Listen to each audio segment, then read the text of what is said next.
दैनिक छत्तीसगढ़ के जम्मू संगवारी भाई बहनी मन ला जय जोहार नमस्कार। दैनिक छत्तीसगढ़ चैनल देखना शुरू कर चुके हैं आप, और छत्तीसगढ़ प्रदेश की आज की तमाम सभी महत्वपूर्ण बड़ी खबरों की शुरुआत एक छोटे से सब्सक्राइब के साथ। छत्तीसगढ़ में सहकारी समितियों का पुनर्गठन होने जा रहा है। मुंगेली में 5 नई कृषि साख समितियों का निर्माण होगा। छत्तीसगढ़ सरकार ने प्राथमिक कृषि साख सहकारी समितियों के पुनर्गठन की योजना 2025 को मंजूरी दे दी है। यह योजना 3 अप्रैल 2025 को राजपत्र में प्रकाशित कर दी गई है।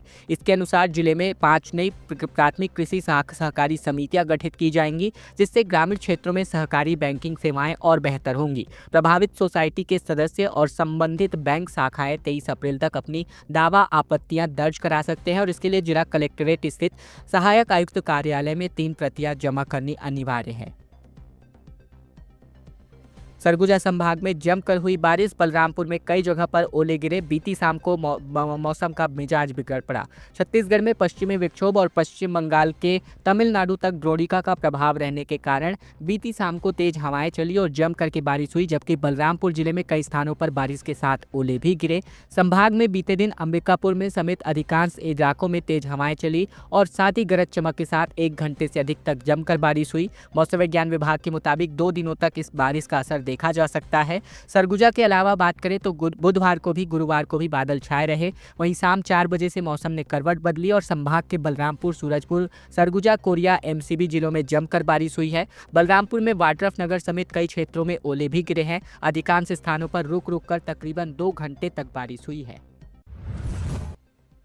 मुख्यमंत्री तीर्थ दर्शन योजना के अंतर्गत संभाग के 780 तीर्थ यात्री रवाना हुए। सरगुजा संभाग के लिए योजना की पहली ट्रेन रवाना करी गई महाकाल और ओंकारेश्वर के दर्शन के लिए। छत्तीसगढ़ में मुख्यमंत्री तीर्थ दर्शन योजना के अंतर्गत प्रदेश की दूसरी और सरगुजा संभाग की पहली ट्रेन को अंबिकापुर स्टेशन से समारोह पूर्वक रवाना किया गया, जहां महिला एवं बाल विकास मंत्री लक्ष्मी राजवाड़े ने इस ट्रेन को हरी झंडी दिखाकर रवाना किया। मुख्यमंत्री तीर्थ दर्शन योजना में संभाग के 780 तीर्थयात्री रवाना किए गए, जो उज्जैन के महाकालेश्वर और ओंकारेश्वर की यात्रा करने वाले हैं। रमन सरकार में शुरू की गई तीर्थ दर्शन योजना को प्रदेश में सत्ता बदलने के बाद एक बार फिर से शुरू किया गया है। ऐसे में बात करें तो योजना की पहली ट्रेन रायपुर से रवाना करी गई थी। सरगुजा से रवाना हुई दूसरी ट्रेन, और अब जसपुर जिले को छोड़कर संभाग के शेष 4 जिलों में तकरीबन 780 यात्री इसमें से रवाना हुए हैं।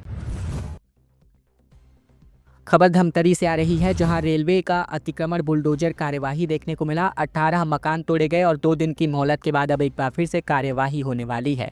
छत्तीसगढ़ के धमतरी में रेलवे ने पुराने स्टेशन क्षेत्र में अतिक्रमण हटाने के लिए बीते दिन बुलडोजर चलाया। इस दौरान 18 मकानों को क्षतिग्रस्त किया गया। बता दें कि रेलवे ने यहाँ करोड़ों रुपए की लागत से नया स्टेशन और बड़ी रेलवे लाइन का निर्माण करने जा रही है, जिसके लिए जमीन को खाली कराया जा रहा है। बता दें, रेलवे की जमीन पर दशकों से बसे तकरीबन 287 परिवारों के मकानों को अतिक्रमण मानते हुए नोटिस जारी किया गया है। पहले दिन की कार्यवाही में 18 अवैध निर्माण ढहा दिए गए और इसके बाद स्थानीय लोगों ने 2 दिन की मोहलत मांगी, जिसे रेलवे ने स्वीकार कर लिया, और अब रविवार के बाद एक बार फिर से दोबारा कार्यवाही करना शुरू किया जाएगा। स्वामी आत्मानंद स्कूल में एडमिशन की रेस शुरू हो चुकी है। 5 मई तक फॉर्म भरे जाने हैं। 403 इंग्लिश जबकि 348 हिंदी मीडियम स्कूलों में भर्ती होने वाली है, जिसकी पूरी डिटेल यहां पर विभाग ने दी है। छत्तीसगढ़ में स्वामी आत्मानंद इंग्लिश और हिंदी मीडियम स्कूलों में एडमिशन की तैयारी एक बार फिर से शुरू कर दी गई है। नया सेशन 2025-26 शुरू होने वाला है और इसी को लेकर 10 अप्रैल से यानी बीते दिन से आवेदन भरने की पूरी प्रक्रिया शुरू कर दी गई है। इस बार कुल मिलाकर 751 स्कूलों में एडमिशन होगा, जिसमें 403 इंग्लिश जबकि 348 हिंदी मीडियम स्कूल शामिल है। राज्य सरकार की इस योजना के अंतर्गत चलने वाले स्कूलों में हर साल हजारों पेरेंट्स अपने बच्चों का एडमिशन कराने की कोशिश करते हैं। इस बार भी मुकाबला काफी तगड़ा होने वाला है। लोक शिक्षण संचालनालय की तरफ से ऑफिशियल शेड्यूल भी जारी कर दिया गया है। 10 अप्रैल से लेकर 5 मई तक इसके लिए आवेदन भरे जाएंगे। अगर किसी की स्कूल में सीटों से ज्यादा फॉर्म आते हैं तो मई के दूसरे हफ्ते में लॉटरी स्पर्धा का आयोजन होगा और फिर लॉटरी माध्यम से एडमिशन भी दिया जाएगा। हाथियों ने 3 गांव में 4 मकानों को तोड़ दिया, जिसकी वजह से ग्रामीणों में दहशत का माहौल है। छत्तीसगढ़ के कोरबा जिले के केंदई रेंज में हाथियों ने धमक ले तकरीबन ग्रामीणों की एक बार फिर से मुसीबत को बढ़ा दी है। दंतैल हाथी ने आसपास के 3 गांवों में जाकर के 4 मकानों को तोड़ दिया और मकान में रखे धान को भी चट कर गए। हाथी की चिंगार सुनकर लोगों ने किसी तरह से भाग करके अपनी जान बचाई। बताया जा रहा है कि कटघोरा वन मंडल के अंतर्गत केंदई रेंज में कुछ दिनों से 18 हाथियों का दल आसपास के गांवों के जंगल में विचरण कर रहा है। इसमें एक हाथी दंतैल झुंड से अलग हो गया है और यही हाथी जो है बुधवार और गुरुवार की दरमियानी रात फुलसर में उत्पात मचाते नजर आया। दंतैल ने रात में उत्पात मचाते हुए गांव के रहने वाले धनराज सिंह के मकान को क्षतिग्रस्त कर दिया। अपने परिवार के साथ धनराज सिंह सो रहा था। इसके अलावा 3 गांव में तकरीबन 4 मकानों को इसी दंतैल हाथी ने अपना शिकार बनाया। साय कैबिनेट पर बड़ा अपडेट आ रहा है। नए मंत्रियों के नामों पर सहमति नहीं बन पाई और एक बार फिर से अब इस पर मंथन होने जा रहा है। विष्णुदेव साय कैबिनेट का विस्तार एक बार फिर से टल गया। माना जा रहा था कि बुधवार यानी 9 अप्रैल को हुई बीजेपी की अहम बैठक में नए कैबिनेट मंत्रियों के नामों की घोषणा हो सकती थी, लेकिन ऐसा कुछ नहीं हुआ। नामों पर चर्चा के लिए दिल्ली से संगठन मंत्री शिवप्रकाश और छत्तीसगढ़ प्रदेश प्रभारी नितिन नवीन भी रायपुर में मौजूद हैं, लेकिन बैठक में नामों को लेकर एक बार फिर से पेच फंस चुका है। बैठक से पहले मुख्यमंत्री साय ने मीडिया को दिए बयान में कहा था कि नाम तय हो गया है। वहीं इस बार अब मंत्रियों का शपथ नहीं रुकेगा। मुख्यमंत्री ने कहा था कि नए मंत्रियों के शपथ का समय आ चुका है। बहुत जल्द नए मंत्री उनके कैबिनेट का हिस्सा बन जाएंगे, लेकिन बैठक के बाद भी नामों का ऐलान नहीं हो सका है। पिंडरा में तेज हवाओं के साथ जमकर बारिश हुई। छत्तीसगढ़ के 12 जिलों में बारिश को लेकर अलर्ट है, जहां आने वाले 3 दिन तक ऐसे ही मौसम रहने की संभावना है।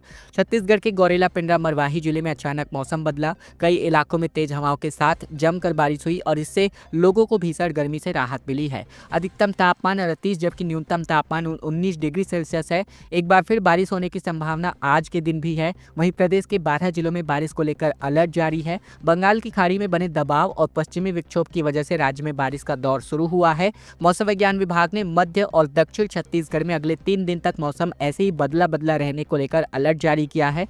विभाग ने कई जिलों में बारिश और धूल भरी आंधी के साथ बिजली गिरने की भी संभावना जताई है। इसके अलावा अगर हम बात करें तो 10 जिलों के लिए ऑरेंज अलर्ट जारी किया गया है और साथ ही साथ बात करें तो आने वाले 3 दिनों तक मौसम ऐसे ही रहेंगे। किसान के घर कोरबा में तकरीबन 10 फीट का कोबरा दिखाई दिया। कोरबा में धान की बोरियों के बीच ये सांप छिपा हुआ था। छत्तीसगढ़ के कोरबा जिले में एक किसान के घर पर 10 फीट लंबा किंग कोबरा कुंडली मारकर बैठा हुआ था। धनराव सिंह नामक किसान जब अपने कमरे में धान की बोरियां निकालने गया तो सांप को देख करके इसके होश उड़ गए। सांप की फुकार सुनते ही किसान चिल्लाते हुए कमरे से बाहर भाग निकला, जिसकी आवाज सुनकर परिवार के अन्य सदस्य भी पहुंचे। खबर फैलते ही कई ग्रामीण मौके पर पहुंचे। वीडियो अब इसका जमकर वायरल हो रहा है, जहां घटना की सूचना पर तुरंत वन विभाग को दी गई। वन विभाग की टीम के साथ स्नैक कैचर भी मौके पर पहुंचकर किंग कोबरा को पकड़ा और सुरक्षित जंगल में छोड़ा गया। महावीर जयंती पर कोंडागांव में विशेष शोभा यात्रा निकाली गई। जैन समाज ने पीएम और सीएम को वैश्विक शांति अभियान में शामिल होने का न्योता भी दिया है। कोंडागांव में भगवान महावीर के 2623वें जयंती जन्मदिन के अवसर पर जन्म कल्याणक पर ओसवाल सकल जैन समाज ने एक भव्य शोभा यात्रा निकाली और इस दौरान विविध भक्तिमय कार्यक्रमों का आयोजन किया गया। शोभा यात्रा की शुरुआत सुबह मंगलाचरण और फिर महावीर स्वामी के चित्र पर पुष्पांजलि से की गई। डीजे और ढोल नगाड़ों की धुन पर यात्रा आगे बढ़ी और इसमें महावीर स्वामी के जीवन प्रसंगों का झांकियों के माध्यम से दर्शाया गया और महिला मंडल, युवक मंडल और बच्चों ने बढ़ चढ़ करके इस पर हिस्सा लिया। कार्यक्रम में विशेष पूजा अर्चना, जन्माभिषेक और साथ ही प्रवचन हुए, जहां बच्चों ने धार्मिक नाट्य मंचन भी किया। स्थानीय कलाकारों ने भजन प्रस्तुत किए, जहां विद्वानों ने महावीर स्वामी के आदर्शों पर प्रकाश भी डाला। अग्निवीर भर्ती आवेदन की तारीख अब 25 अप्रैल तक आगे बढ़ा दी गई है। 8वीं से लेकर 10वीं पास भी इसके लिए अप्लाई कर सकते हैं। क्लर्क के, ट्रेडमैन के, साथ ही धार्मिक शिक्षक, नर्सिंग सहयोगी के पोस्ट इस पर आने वाले हैं। इंडियन आर्मी ज्वाइन करने की चाहत रखने वाले युवाओं को एक और मौका मिलने जा रहा है। 10 अप्रैल तक ही अग्निवीर भर्ती के आवेदन की तारीख आखिरी थी, लेकिन अब इसे आगे बढ़ा दिया गया है। अब युवा 25 अप्रैल तक इसके बाबत आवेदन कर सकते हैं। सेना भर्ती रायपुर कार्यालय से जानकारी मिली है, जहां अग्निवीरों की भर्ती के लिए अधिसूचना जारी की जा चुकी है। भारतीय सेना की वेबसाइट joinindianarmy.nic.in पर भी ये जानकारी मौजूद है। इसी वेबसाइट पर आवेदन भी करना होगा। अग्निवीर की भर्ती जनरल, तकनीकी, क्लर्क, ट्रेडमैन के 8वीं और 10वीं के बेस पर, साथ ही महिला सैन्य पुलिस और रेगुलर कैडर भर्ती, धर्मगुरु, नर्सिंग सहयोगी और सिपाही फार्मा के पदों के लिए जारी की गई है। छत्तीसगढ़ की एक ऊंची उड़ान देखने को मिली, जहां रायपुर में देश का सबसे बड़ा सेमीकंडक्टर कारखाना बनने वाला है। दरअसल विष्णुदेव साय के नेतृत्व में छत्तीसगढ़ सरकार राज्य के औद्योगिक विकास की दिशा में एक और कदम उठा रही है, जहां नवा रायपुर अटल नगर के सेक्टर 22 में ग्रीनफील्ड इलेक्ट्रॉनिक विनिर्माण क्लस्टर के अंतर्गत एक अत्याधुनिक कॉमन फैसिलिटी सेंटर यानी CFC की स्थापना की जा रही है। यह सेंटर इलेक्ट्रॉनिक्स से अत्यधिक लाभकारी साबित होगा। यह कॉमन फैसिलिटी सेंटर तकनीकी नवाचार, औद्योगिक सहयोग और रोजगार सृजन का केंद्र बनने जा रहा है। ये प्रोजेक्ट छत्तीसगढ़ को तकनीकी रूप से समृद्ध और आत्मनिर्भर राज्य बनाने की दिशा में मुख्यमंत्री के संकल्प को पूरा करने में मददगार साबित होगा। मंत्रिमंडलीय उपसमिति की अनुशंसा देखने को मिली, जहां भाजपा कार्यकर्ताओं पर दर्ज तमाम 103 राजनीतिक केस वापस होने जा रहे हैं। राज्य सरकार ने भाजपा कार्यकर्ताओं के खिलाफ अलग अलग जिलों में दर्ज 103 गैर गंभीर राजनीतिक प्रकरणों की वापसी का निर्णय किया है। गृह विभाग द्वारा जिलों से प्राप्त रिपोर्ट और विस्तृत समीक्षा के बाद कैबिनेट सब कमेटी की अनुशंसा पर यह फैसला किया है। न्यायालय से विधिवत स्वीकृति मिलने के बाद 41 प्रकरणों में अभियुक्तों को राहत प्रदान की गई है और संबंधित पुलिस रिकॉर्ड से उनके नाम हटा दिए गए हैं। मिली जानकारी के मुताबिक मुंगेली जिले के 2 प्रकरणों को वापस किया गया है। ये मामले में अवनी कश्यप और कताहू उर्फ प्रकाश, साथी जनीराम साहू, महेंद्र साहू और संतोष खांडे के विरुद्ध यहां पर शिकायत दर्ज किए गए थे। न्यायालय द्वारा 9 जनवरी को इस प्रकरण की वापसी की स्वीकृति दी गई है। बताया जा रहा है कि नेशनल हाईवे 130 पर भाजपा कार्यकर्ताओं द्वारा विरोध प्रदर्शन कर मार्ग अवरुद्ध करने के मामले में मुकेश रोहरा, राजेश्वर सिंह टंडन, घनश्याम यादव, यश गुप्ता, पंकज सोनी, आनंद देवांगन और राणा प्रताप सिंह के खिलाफ अपराध दर्ज किया गया था। अदालत ने 9 जनवरी को इस प्रकरण की वापसी की स्वीकृति दी है। नक्सलियों ने कहा कि पूर्ण युद्ध विराम कर देंगे, सरकार साथ दे और कहा साथियों से बात करनी है। गृहमंत्री ने कहा कि बंदूक का जवाब बंदूक से मिलेगा। छत्तीसगढ़ के बस्तर में नक्सलियों ने सप्ताह भर के अंदर दूसरी बार शांति वार्ता के लिए सरकार के सामने अपनी बात रखी है। नक्सली लीडर रुपेश ने पर्चा जारी कर कहा कि हम पूर्ण युद्ध विराम कर देंगे, लेकिन सरकार साथ दे। सरकार की तरफ से सकारात्मक संकेत मिलते ही पूर्ण युद्ध विराम कर देंगे। हमें अपने नेतृत्वकर्ता के साथ बैठक करके इस विषय में बात करनी है। इसके बिना वार्ता संभव नहीं है। वहीं गृह मंत्री शर्मा ने कहा कि नक्सली वार्ता करना चाहते हैं तो हम तैयार हैं, लेकिन बंदूक का जवाब चर्चा से नहीं बंदूक से होता है। बता दें कि केंद्रीय गृह मंत्री अमित शाह ने घोषणा की है कि मार्च 2026 तक नक्सलवाद को पूरी तरह जड़ से खत्म कर देंगे। साथ ही डेडलाइन जारी करने के बाद से बस्तर में नक्सलियों के खिलाफ ऑपरेशन अब काफी तेज हो गए हैं। 2025 में अब तक 142 नक्सली भी मारे जा चुके हैं। तेंदूपत्ता के बोनस गबन मामले में सुकमा में ACB और EOW का 12 जगहों पर छापामार कार्यवाही देखने को मिला। छत्तीसगढ़ के सुकमा जिले में ACB और EOW की टीम ने 12 जगह पर छापेमार कार्यवाही करी है। ये कार्यवाही तेंदूपत्ता बोनस फर्जीवाड़े से जुड़ी है। छापेमारी में पूर्व विधायक मनीष कुंजाम, DFO ऑफिस के कर्मचारी राजशेखर पुराणिक और लघु वनोपज समिति के कुछ प्रबंधकों के ठिकाने शामिल हैं। इस कार्यवाही में DFO कार्यालय के कर्मचारी राजशेखर पुराणिक के घर से 26,63,000 रुपए नकद जब्त किए गए। यह जानकारी के मुताबिक इसी मामले में DFO अशोक पटेल निलंबित किए गए थे। सुकमा में तड़के की टीम पुलिस ने छापा मारा, जहां अंदर अधिकारियों साथ ही दस्तावेजों की जांच की गई। बता दें सुकमा के वन विभाग के अधिकारी अशोक कुमार पटेल और उनके साथियों पर तेंदूपत्ता तोड़ने वाले मजदूरों में बोनस में बड़ा घोटाला करने का आरोप है। भिलाई के बीजेपी विधायक के भिलाई बीजेपी जिलाध्यक्ष के बेटे ने कॉलेज में मारपीट करी। केस खत्म करने पुरुषोत्तम देवांगन का एक ऑडियो वायरल हुआ है। कहा रूलिंग पार्टी का अध्यक्ष हूं। दरअसल छत्तीसगढ़ के भिलाई के भाजपा जिलाध्यक्ष पुरुषोत्तम देवांगन का एक ऑडियो वायरल हुआ है, जहां ऑडियो में वे अपने बेटे के खिलाफ दर्ज FIR को वापस लेने का दबाव बना रहे हैं। पीड़ित पक्ष को धमकी देते हुए उन्होंने कहा कि मैं रूलिंग पार्टी का अध्यक्ष हूँ। दरअसल पुरुषोत्तम देवांगन के बेटे पर मारपीट का केस हुआ है। हालांकि इस पर जब बात करें पुरुषोत्तम देवांगन से बात हुई तो उन्होंने ऑडियो वायरल को गलत बताया। उनका कहना है कि मैं दूसरी पार्टी को जानता भी नहीं हूं। दरअसल BBA सेकेंड ईयर छात्र ऋषि कादयान निवासी सेक्टर 5 का एक लड़की से किसी बात को लेकर विवाद हो गया था, जहां छात्रा ने पुरुषोत्तम देवांगन के बेटे वैभव देवांगन को ये बात बताई, जिसके बाद ये पूरा मामला देखने को मिला। मेडिकल कॉलेजों में डॉक्टरों के 1036 पद खाली हैं और जल्द ही प्रमोशन व भर्ती होने वाले हैं। प्रदेश के 10 सरकारी मेडिकल कॉलेजों में फैकल्टी के 1036 पद खाली हैं। इस समस्या को दूर करने के लिए फैकल्टी का समय पर प्रमोशन और भर्ती जरूरी है। कॉलेजों में 100 से ज़्यादा एसोसिएट प्रोफेसर हैं जो 2 साल से प्रोफेसर बनने का रास्ता देख रहे हैं।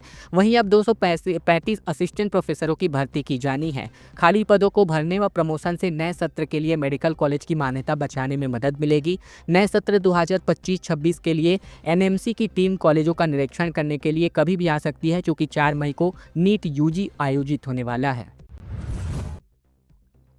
तालाब में हाथी और शावकों की अटखेलियां करने का वीडियो वायरल हो रहा, जहां गोमर्दा अभ्यारण्य के भीषण गर्मी से बचने के लिए हाथियों का झुंड जो है नहाते हुए वीडियो वायरल हो चुका है। छत्तीसगढ़ में भीषण गर्मी के बीच इंसानों के साथ साथ वन्य प्राणी भी बेहाल हैं, जहां सारंगढ़ के गोमर्दा अभ्यारण्य में हाथियों का दल तालाब में पानी पीते और नहाते नजर आया। ठंडे पानी से अपने शरीर का तापमान कम करने और हाथियों ने तालाब में खूब नहाया। झुंड में तकरीबन 27 हाथी मौजूद हैं। इस बीच एक हाथी पर सूंड से पानी के फव्वारे छोड़ रहे थे। दूसरे हाथी के ऊपर पेट्रोलिंग कर रही वन विभाग के कर्मचारियों ने इस टीम के नज़ारे को लेकर अपने कैमरे में कैद कर लिया है। मौसम विज्ञान विभाग ने बारिश को लेकर अलर्ट भी जारी किया है। रायगढ़ में तलवार से लेकर के तकरीबन 2 बदमाश थाने पहुंचे और रील बनाया, गाना लगाया कि नहीं डरता किसी के बाप से, जबकि पुलिस ने कान पकड़कर उठक बैठक कराई। छत्तीसगढ़ के रायगढ़ में 2 युवकों ने तलवार लेकर थाने पहुंच गए। इसके बाद रील बनाकर उसे सोशल मीडिया पोस्ट कर दिया गया। वीडियो वायरल होने लगा। जब मामले की जानकारी पुलिस को हुई तो पुलिस ने युवकों की क्लास लगा दी। थाने के सामने युवकों को कान पकड़कर उठक बैठक करवाया गया। मामला चक्रधर नगर थाना क्षेत्र का है। जानकारी के मुताबिक रामनवमी के दिन 2 युवक रील बनाने के चक्कर में चक्रधर नगर थाना पहुंच गए। बताया जा रहा है कि युवकों ने अपने हाथों में खुली तलवार लेकर चलते हुए स्लो मोशन का वीडियो बनाया था। इसके बाद उन्होंने रील में गाना अपलोड किया, एक बात बता दूं आपसे, नहीं डरता किसी के बाप से। इस गाने के साथ ही पूरा वीडियो रुपेंद्र नाम की आईडी से इंस्टाग्राम में पोस्ट किया गया और यह वीडियो वायरल होने के बाद इसकी शिकायत रायगढ़ पुलिस से की गई। तब पुलिस ने मामले की गंभीरता से लिया और साथ ही वीडियो में बनाने वाले 2 युवकों की तलाश करनी शुरू की गई, जिसके बाद से ये कार्यवाही देखने को मिली। खबरों का सिलसिला बस तक का था। वीडियो अगर आपको पसंद आया, वीडियो जरूर से लाइक कर दीजिए। इसके अलावा अगर आप चैनल पर अब भी नए हैं तो चैनल जरूर से सब्सक्राइब कर लीजिए। साथ ही साथ यह वीडियो आप अपने दोस्तों और रिश्तेदारों तक शेयर करना बिल्कुल मत भूलें, ताकि उन तक भी यह जानकारी पहुंच सके।